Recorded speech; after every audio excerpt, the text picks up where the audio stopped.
మహిళలు ఎంతో ఉన్న స్థాయిలోని ఎదగాల పెరగాల పైకి వెళ్ళాలని చెప్పేసి కోరుకుంటూ ఈరోజు ఎంతోమంది మహిళలు చాలామంది బాధపడుతున్నారు. ఎన్నో విధాలుగా ఎన్నో కార్యక్రమాల ద్వారా ఎన్నో కష్టాల ద్వారా వాళ్ళు కొంతమంది బాధపడుతున్నారు. కాబట్టి వాళ్ళు మహిళలందరికీ సుఖ సంతోషాలతో ఆనందంగా ఆరోగ్యంగా ఉండాలని మహిళా దినోత్సవ సందర్భంగా నేను కోరుకుంటాను. ఈరోజు యాదవుడే మాధవుడు ఆల్రౌండ్ సినిమా తీసామండి.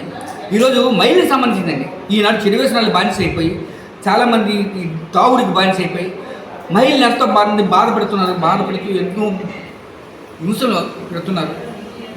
వాళ్ళ గురించి సినిమా తీసామండి.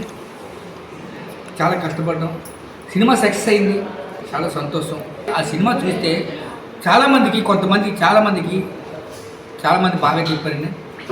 ఆ సినిమా చూసిన సిచ్యువేషను భార్యని భర్త తాగేసి వచ్చి భార్యని కొడితే పిల్లలు భార్య కలిపి పాయిజన్ తాగేసి ముగ్గురు చనిపోతారు.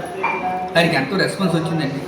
చాలామంది ఈరోజు మహిళలు ఇలాగ ఎంతమంది బాధపడుతున్నారు సమాధానం తెలియాలని చెప్పేసి తీసేవాడిని. లైటింగ్ బాయ్గా పనిచేసి ఒకప్పుడు పెద్ద హీరో అయిపోయి ఈరోజు ఆ హీరో వచ్చిన కోట్లతోటి ప్రజలకు సేవ చేస్తాడండి. ఆయన గురించి ఆలోచించట్లేదు. ఈరోజు ఎక్కడైనా సరే ఆయన డబ్బులతోటి అభిమానులు చెప్తాడు, ఓల్డేజ్ హోమ్ కానీ అనాథాశ్రమాలు కానీ ప్రతిదీ కూడా నిర్మించండి అని చెప్పేసి హీరో ఆ అభిమానులకు సలహా ఇస్తాడు. ఎంత కావాల్సింది అంత సాయం చేస్తాను అని చెప్పేసాను. ఎందుకంటే మేము హీరోలు కాదు, మా వెనకాతలు కష్టపడిన వాళ్ళు హీరోలు, మేము హీరోలు అని చెప్పి ఒక సింపతిగా ఆ సినిమా తీసాం. చాలా బాగా సక్సెస్ అయింది.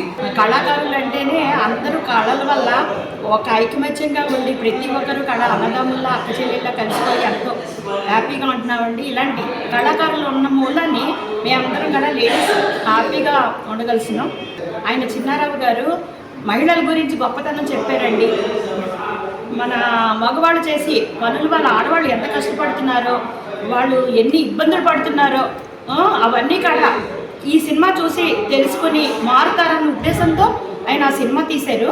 ఆ సినిమాని 10 మందికి అందరికీ కూడా ఫ్రీగా చూపించారు ప్రతి హాల్లో వేసి.